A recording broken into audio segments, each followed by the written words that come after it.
Self-awareness and communication skills are closely related, and it's important to cultivate both to improve your interactions with others. So let's start by understanding what self-awareness is.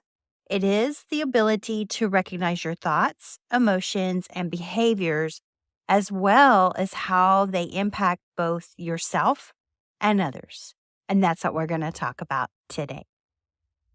Welcome to my YouTube channel. My name is Kathie Owen, and today we're talking about the importance of self-awareness in communication. And if you're watching on YouTube, give this a thumbs up if you like today's video, and be sure to subscribe to my channel so you never miss a video from. When you're self-aware, you're better able to understand your own biases, your own emotions, and your own communication style, which can lead to more meaningful and respectful conversations. It's so important. When I was a child, my mom used to just make me be quiet. I couldn't stand up to her. I couldn't express myself. So communication for me became very, very difficult in my world because my mom would actually hit me if I talked back to her. It was a lack of respect out in her eyes. In her defense, I understand where she was coming from. She didn't understand how to teach these things, but I really had to learn self-awareness to become able to communicate better. There's ways to recognize signs of low self-awareness and what that looks like in communication. So the other day, I was approaching a conversation between two women, and I needed to ask one of the women a question. But the conversation that was going on was absolutely no self-awareness whatsoever, and it was very poor communication on both persons' parts. Because what happened was they were talking about their daughters. One was going, "My daughter did this," and the other one was relating something, "My daughter did this." And it was so awkward to be standing there because it was like both of them were not listening to each other. They were only talking about themselves. This is a sign of low self-awareness, but what's funny about self-awareness, it's a continually developed process.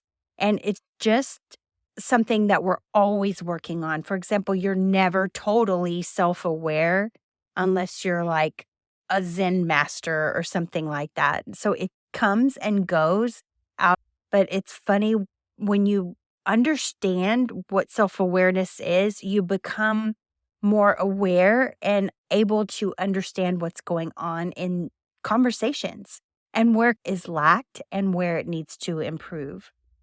Because lack of self-awareness can affect those around you.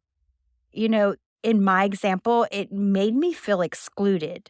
And then I also had another example that made me feel frustrated, and it will lead to strained relationships and even misunderstandings. So what happened was I was at a dinner the other day at a restaurant with a bunch of family and friends. And I got up to go to the restroom. And when I came out of the restroom, I was trying to walk through the hallway. But when I was met in the hallway, there was a couple that was embraced in a long hug. Like, if I didn't know these people, I'd be like, y'all need to get a room or something, because they were so unaware of everything that was going on around them that I couldn't even get by them. So when I walked by them, I know I made a face because I was like, dude, y'all are blocking the hallway. Go get a room. This is what I was thinking to myself. But it turns out I knew who the woman was. I knew who both people were, but they were just so unaware of what was going on around them that it was awkward, to say the least. Not only that, this woman came up to me to explain her relationship with this guy that I already knew all the details of the relationship. And I felt offended because it was like, she goes, "I saw you make a face." And I'm thinking to myself, yeah, because y'all were so rude, taking up the whole walkway.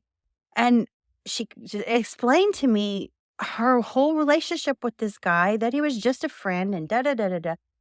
And there was so much lack of awareness of what was going on in the whole situation that I felt frustrated.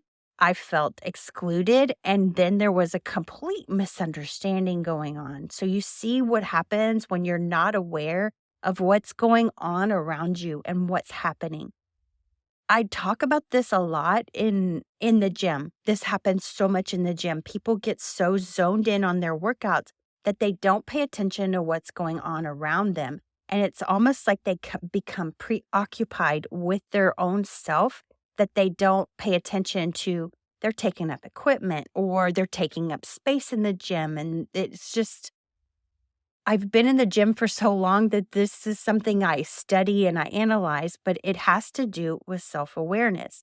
In the military, they train you to be understanding of everything that's going around you 100%.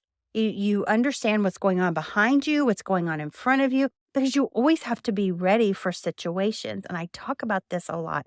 So if you've been listening to me lately, you know I've been calling out unethical marketing. And if you're ready to take a stand against unethical marketing, I invite you to download my brand new playbook. It's for coaches, but I also want my coaching clients to understand that I come from a place of authenticity and transparency. So when I say that, what I'm doing is I'm building trust with you, and I want you to understand that I am take a stand against unethical marketing and influence. And because I do that, I have a lot of people who follow me who understand exactly what I'm talking about. So I created a new download that is all about how to have your business be more ethical and also to market that way as well. And it's very relatable to today's episode. And you kind of tell what direction I'm headed in to talk about these things. So I invite you to download that today. Now back to the episode. Too. And today I'm going to give you some practical tips on how to improve self awareness because, as I said, this is an ongoing thing. I'm not perfect by any means. I'm not even judging people because of the way they have this conversation. What I'm doing, and I've always done this since I was a kid, is I'm analyzing what's going on in this situation because as a kid, I had to analyze what people were thinking and what they were doing. And then once I got into college, I really understood why I did that because that helped me communicate what I was thinking, what I was feeling, if only to myself, which is so important. So, regular self reflection is one of the ways you can improve on self awareness. Take time to think about your interactions and include what was said and how it may have been received. You can journal this. You can take time and think about how did I interact in that conversation. And when you do this, I can promise you, you'll be given another opportunity to either improve or work on something when you did your self reflection that you saw that you might want to do better. And another thing you can do to improve self awareness is seek feedback. But when I say feedback, you want to find a trusted friend or colleague for honest feedback about your communication styles.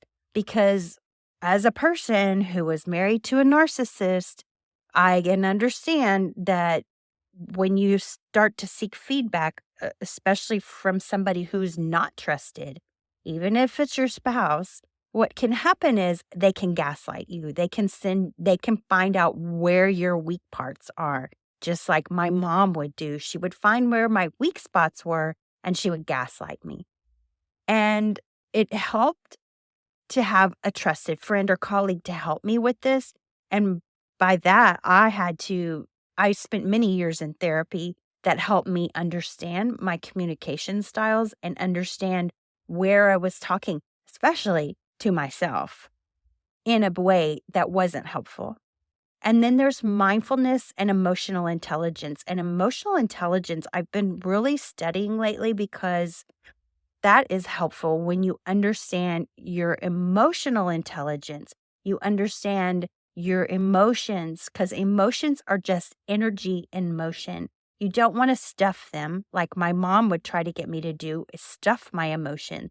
I had to work through so many different things because of my upbringing and the way I was raised. So I had to work on my emotional intelligence, but that's where the psychology came in. And I started understanding, oh, this is why I get reactive.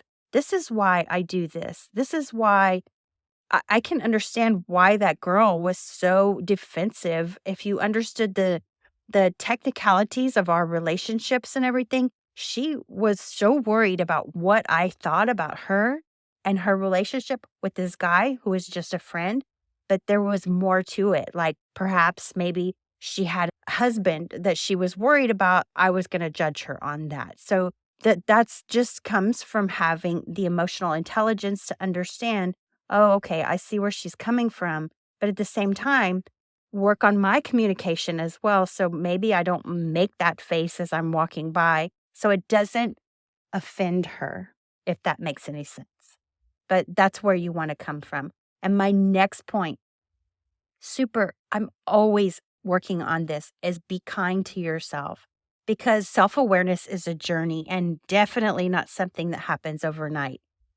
It's essential for you to be patient and kind to yourself as you work on improving your communication skills and self awareness. This is a lifelong journey, and the journey and the destination are one. And when you understand that, you can work on this every day, get better today than yesterday, and also try to work on your emotional awareness as well by being kind to yourself.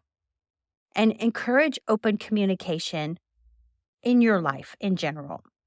It's so important to be open and honest in your communication with friends and family and colleagues and clients. And express your thoughts and concerns respectfully when they feel that someone's communication style is affecting them negatively.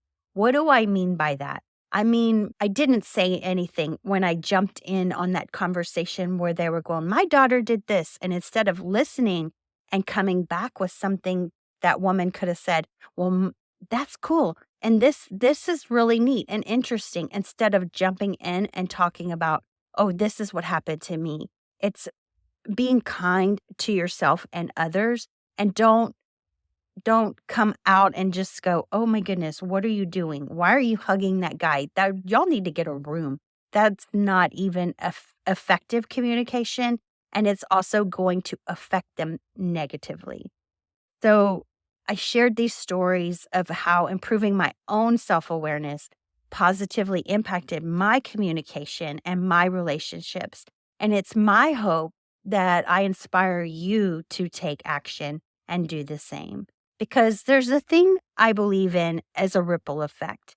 And this ripple effect in my personal life and my professional life, it leads to better relationships, it leads to enhanced teamwork and more effective communication, which is something I've always had to work on since I was a kid, because I was so pushed down to not communicate at all, especially when I was upset.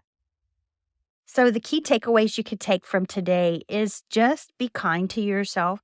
Start becoming more aware of yourself. There are great books on this. And in fact, I just finished a book by Renee Rodriguez. I'll have a link to it in the show notes and description below. And it was something more about improving my communication as a public speaker. But this also brought to my attention that self awareness is super important when you're trying to communicate and when you're trying to coach somebody or you're trying to improve in your business and your life in general. And so self awareness is really important. Also, I encourage you to check out Emotional Intelligence. It's a book called EQ. I'll have a link to that in the show notes and description below. And I trust that you found today's episode helpful. If you know someone who can benefit from this, please share it with them. And until next time, I will see you next time. Peace out and namaste.